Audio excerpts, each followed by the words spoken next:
Hey there, welcome to the Bronx Buzz. This is BronxNet's program where we talk to reporters, writers, and editors, and all different people who are putting stuff out in the Bronx, just so we can get an idea what they're thinking about when they cover our beautiful borough. In our second segment, we usually do performers, writers, filmmakers, people who are doing things in the arts. And this evening, we have really a legendary guy who people know is one of the great photographers of the Bronx. He also, I was not aware, is making horror films. So we're going to see some of that. But right now, let's get started and let's bring on the senior reporter for the city. It is Yoav Gonen. Welcome back to Bronx Buzz. Nice to see you. Nice to see you. Thanks for having me.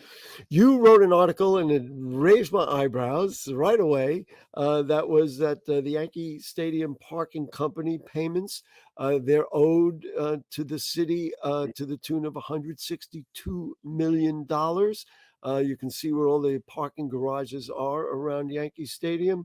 Um, what's the deal? And I'm going to provide some history a little later, but what is the deal here? How is it possible that all those people go into that stadium and the parking people can't make enough That's a good question, money? I think it comes down to poor projections when this deal was first announced back in, I believe, 2007 or eight.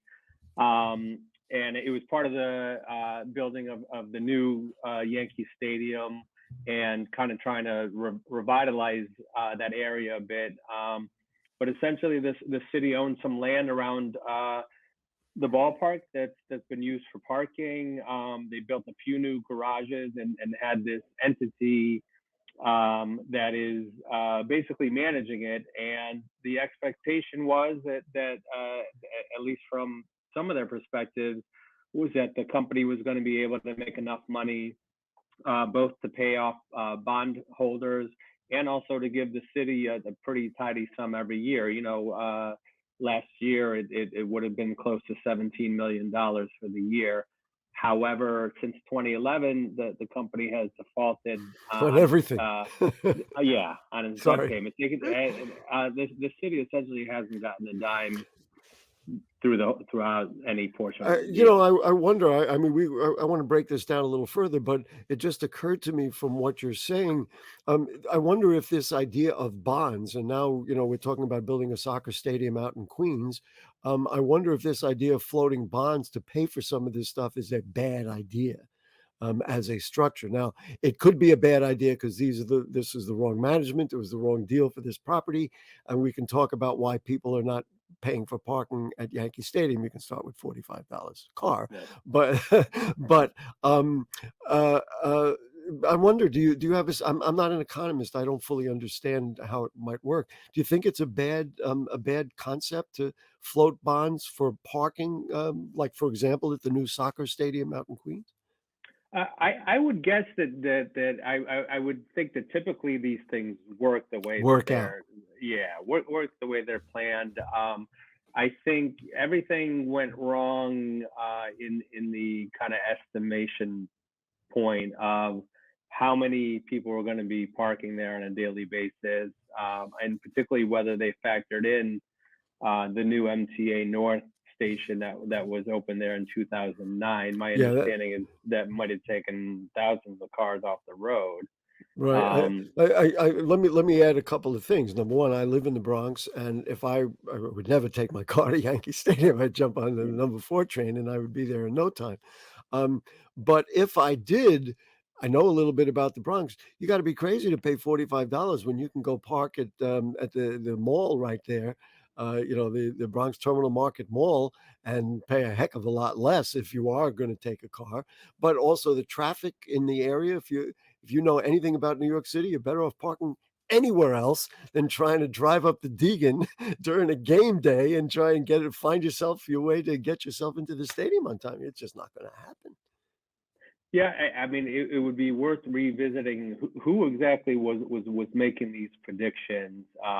As I understand it, the Yankees did insist on a certain amount of parking spaces, and so maybe they are partially to blame as well. But someone just didn't know the area well enough. Didn't know, you know, like you said, $45 to park for a game is a lot Well, to I pay, and did especially notice that when you at have Citi those other Field. Now, options. here's an interesting comparison. I noticed that Citi Field this year went to $40. It was $30, but it's been more expensive at Yankee Stadium. But what you mentioned makes a lot of sense. You got a Metro North station. You have not, of course, at Citi Field, you only have the one, the number 7 line. But there you've got the Metro North, you've got the D train and the 4 train. D train people from Brooklyn can do that. There's a lot of ways to get there other than sitting in an hour and a half, not moving on the Major Deegan Expressway.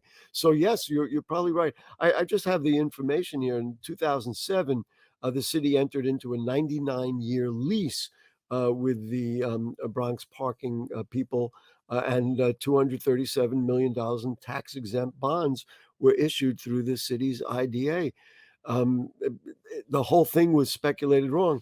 I got to tell you, for having covered the borough for that long a period, for longer than that, I remember when it came up. I believe an article was written by Juan Gonzalez in the Daily News in 2012, Mhm. who said, "You know what?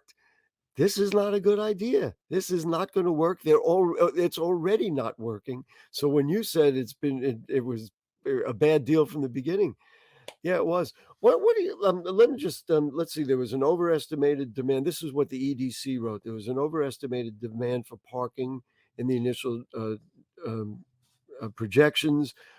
There's also now unforeseen ride sharing services as Uber and Lyft. There are people who may have a little more wherewithal if they're coming from the East Bronx. Say, just bring me, across, or they would park their car somewhere else and then just get a Uber, going up the concourse or something like that. So there are a lot of reasons why. What happens now? In other words, does that one of the ideas was to take one of those garages and turn it into the soccer stadium, and that didn't quite turn out either. So what do you think? Yeah, and that would have been their best hope for getting out of this, I think. And that's why we wrote about this. It's not a new issue, but the what makes it unusual is that every year that passes, the city is losing out on more and more money, and less likely to ever see a penny out of this deal. So obviously something has to change. Either the bond has to be restructured so that the company can actually afford to start paying some of this back, or they need some to think outside the box and come up with some kind of alternative You know money what money. what does occur to me, just based on what you're saying here and suggested by what I said previously. Sell the Mhm. land and put something else on it and make money that way. I mean, That might be one of the few options. so you say around the stadium, you don't want to build housing, but you could build something that's meaningful, that's worthwhile, and have it turn out. What are lessons learned here? I mean, I guess I suggested it earlier. Um, cut a good deal. I don't That's know. right. And I don't know which kind of local stakeholders were consulted at the time, but I'll be what? honest with you, I do, but I'm not gonna Oh say yeah, them now because it'll open up cans of worms that I'll never get closed. yeah, I know exactly who. yeah. They, Um, they, they I think they got to listen better to the people, even like yourself, who know, like I'm not going to go to the game and drive my car and spend $45. They yeah, of didn't course. talk to enough of those folks. Yeah, listen, in general, it was the Bronx political, establishment at that time that really paved the way for it.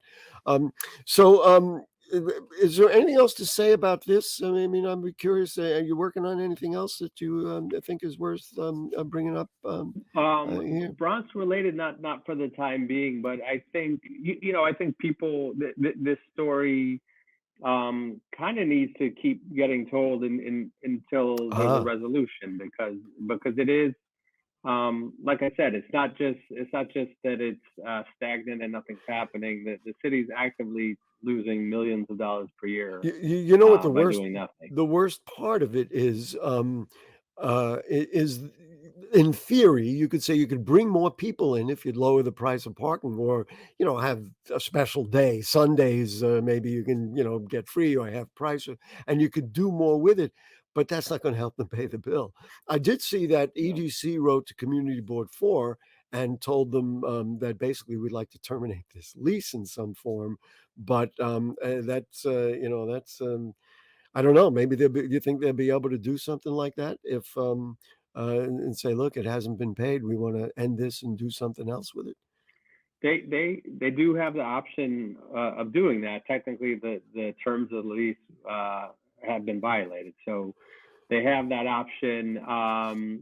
But when I asked them kind of what they're thinking on this, the only possibility they floated was of a bond restructuring, which all that means is that they're basically putting it in the hands of the company operating things there. So Right.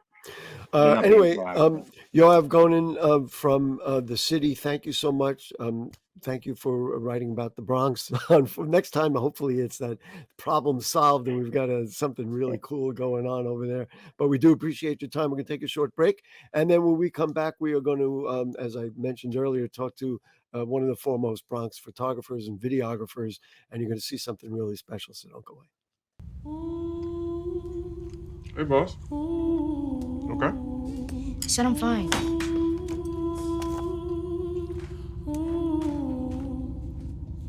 Put me to bed, see you in the morning. With the frosted Superman, but it wasn't on it. And we lost it. You can talk to me. It's been really, really hard for me. Every day, thousands of kids start vaping. And I can't let this happen to my kid. Of course, it's awkward to talk to your kids about the dangers of vaping. Hey, bestie, how's sketches? Ready? It's hard to get their attention. Ready? Go. Yes, look at that. You didn't turn yours over.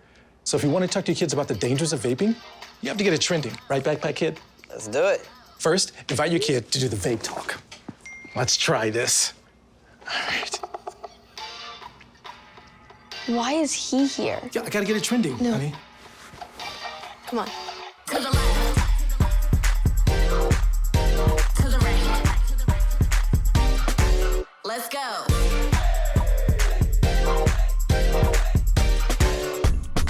Oh, honey, can we talk? Yeah, what's up? I see a lot of your friends vaping. Visit talkaboutvaping.org for tips on when and how to have the vape talk. Dear moms and dads, what you have achieved here today is going to help us and our futures. It is why we are coming up on stage to collect your diplomas. You know it's true. Mom, we love you always. Everything I do, When you graduate, they graduate. Visit finishyourdiploma.org to find free and supportive adult education centers near you. All right, back with you on the Bronx Buzz. We switch gears and we go to one of the great Bronxites. One of the people, we don't have a Bronx if we don't have Edwin Pagan. Nice to see you, Eddie. Thanks for inviting me, Gary. Always love to be part of your program. It's listen, I was looking, so I got my list of all the things like Eddie's credits. Let's see, he's technically the director of communications and media for Nos Quedamos. He's the I guess formerly or still current member of Seis del Sur, six of the greatest photographers of our lifetimes. And what we're going to start with is you're the founder-in-chief of Latin Horror, a writer, filmmaker, and a lifelong horror fan. Tell me how such a nice guy got involved with loving horror films and then, of course, then making them, which is what we're going to show. Yeah, I got involved in it by accident. My sister was dating the gentleman who at that time was her boyfriend, who would ultimately be the father of her children, and my mother would have them take me to the movies. And about how old were you? I was about 5, 10, 20? No, I was about 7. 7 years old. 7. And the first film that they took me to was not The Exorcist, Tales from the Crypt, the original version, which was the British version. It had Joan Collins in it. It was an anthology. And we went to see it at the Star, which was at that time on Hunts Point and Southern Boulevard. When we had movie theaters. Right. We could do a whole show on where are the movie theaters. That's another just story. That. And so I saw the movie, and something about it attracted me. And probably a little less or a little about 2 years later, they went to the movies again and dragged me along. And the next movie that I got to see in the theaters in person was The Exorcist. And by then I was hooked. So it started with really good golden age horror movies. And so now let's move into the notion of obviously everything you do is Latin based, is Latin culture. That's who you are. Is there a dearth of Latin creators of horror movies, or is that like there is an issue in there? There is. And when I first started Latin horror, there wasn't a lot of them corralled around the idiosyncrasy of the Latin culture being part of it. So if they were doing horror, they were just trying to emulate sort of the American aesthetic and the tropes. But little by little over the years, probably the last like 10 to 15, there's been a really critical mass of filmmakers from South and Central America, Brazil, and Spain. So, doing the work and calling. Let me ask you: is there a difference in let's say the Latin horror films versus Anglican or other horror films? Yeah, I think Wow. Guillermo del Toro summed it up. Was one of the he's the Latin horror meister, we call him.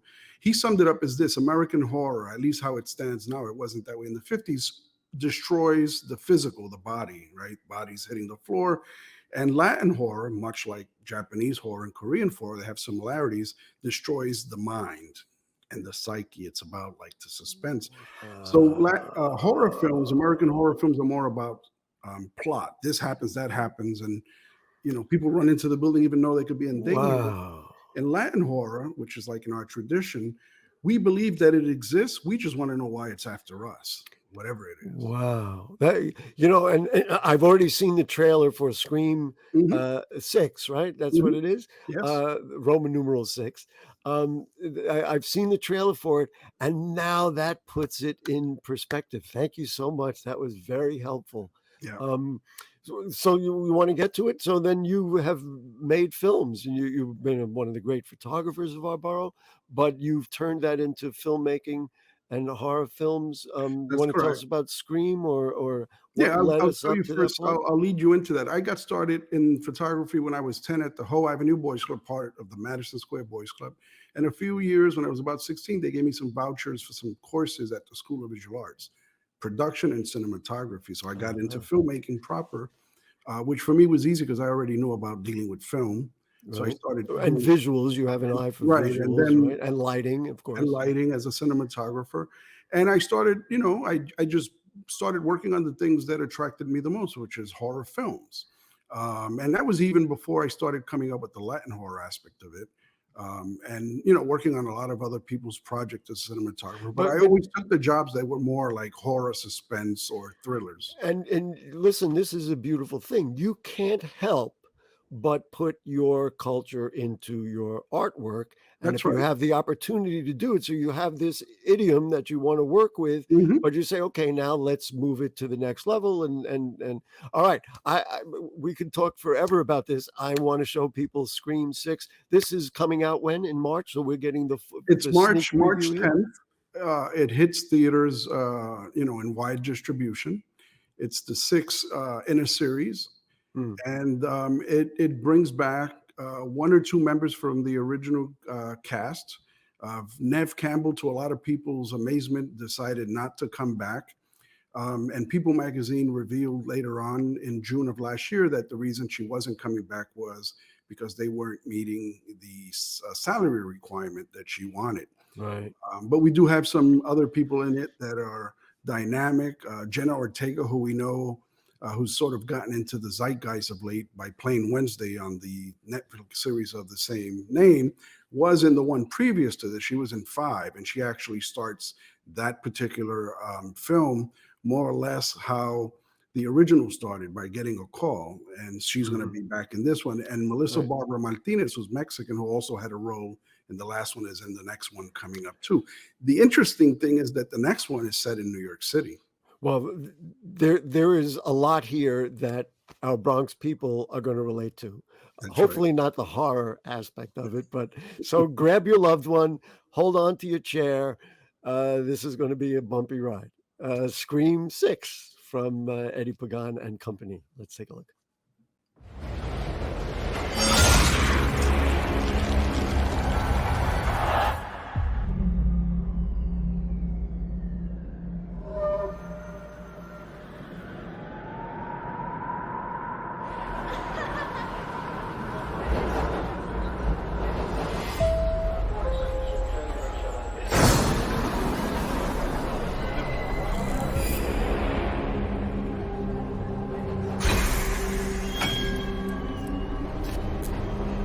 Guys?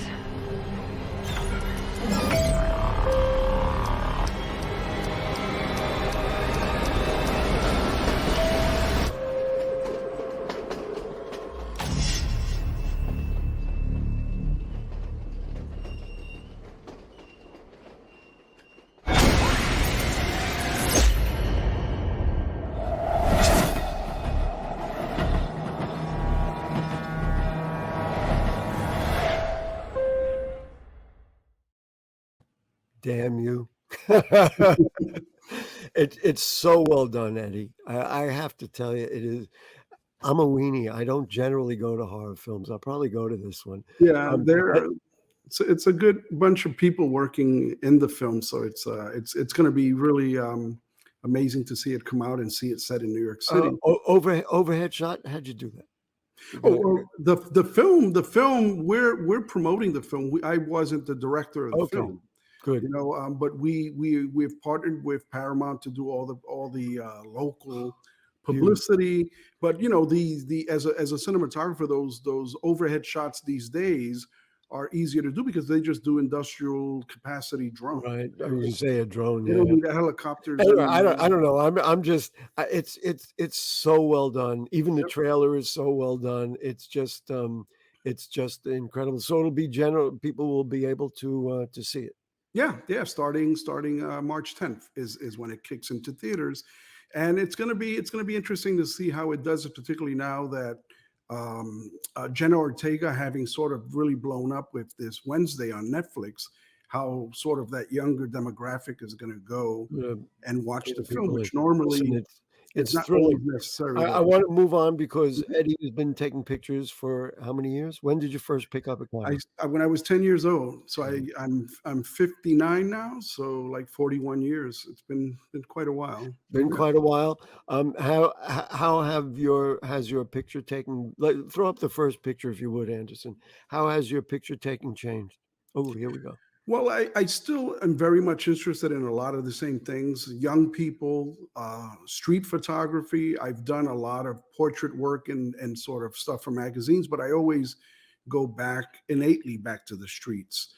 Just capturing everyday life, everyday people doing things that we normally don't take a second gander at, but which is part of the fabric of what it makes us, right? Like protests like you see there with that was a protest against Bronx, Lebanon's incinerator, which was polluting the neighborhood.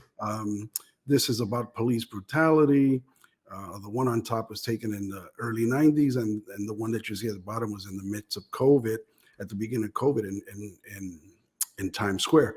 And that was the Con Edison blast in 89, and then the big explosion that knocked down 2 buildings in 2014 in Spanish Harlem. So I always try to group things together based on how life comes full circle time and again, and we take for granted that it's happening, or we got caught off guard for the first time, but we don't learn our lessons. You know, in my own media, one of the things that I have told many people about trying to cover the Bronx in the work that I do, it's like undiscovered territory. And when I see photos like the ones you just saw, it's finally letting people see who we really are. Right. And I think that is it's so it's one of the things that I loved about Seis del Sur. For people don't know, it's 6 of the South who were 6 photographers who grew up essentially in the same era, et cetera, et cetera.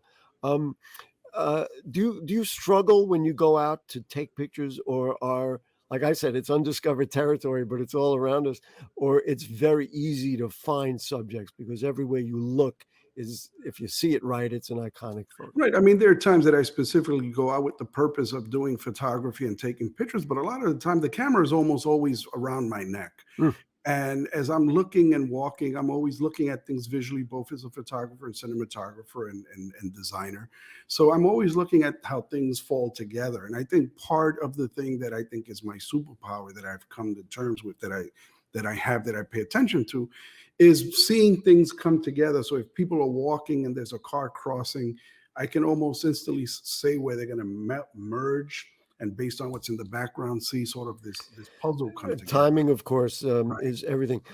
About for you as a person, what has photography done, and the fact that you have this skill and you're able to visualize like a scene you just saw, which of Mhm. course is so common, and then capture it and show it for you and your growth as a person? Has it?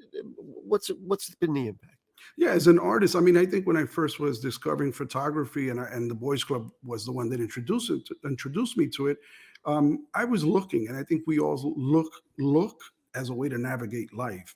But I think as you start looking at things in a more profound way, and you start connecting the dots, and you start paying attention, you learn to see, and there's a profound difference in that. And so I walk through life not just looking to get around, I'm always seeing, so I'm observing, I'm taking in. There are times I look at things as I'm walking around, and to me, they almost seem like they go in slow motion because I'm paying so much attention to something that it seems to stop for me. And it sounds kind of like a crazy artistic thing to say, a trope, but it does feel that way for me, where I do kind of challenge time and am able to capture it sometimes the way that I want to. We talk about what our young people need, and I think about the Bronx Documentary Center and the Amazing Bronx center. Art Center, Mhm. that they put cameras in kids' hands and tell them to go out. If you think about what Eddie just told us about what Mhm. influence it's had on him, what we really might want for our kids to do. Listen, this is the dialogue you and I. Anytime we have 5 minutes, this is the story we're going to tell. But thank you Yep. so much for joining us, sharing some of your work. Let's remember March 10th. Let's look for Scream 6.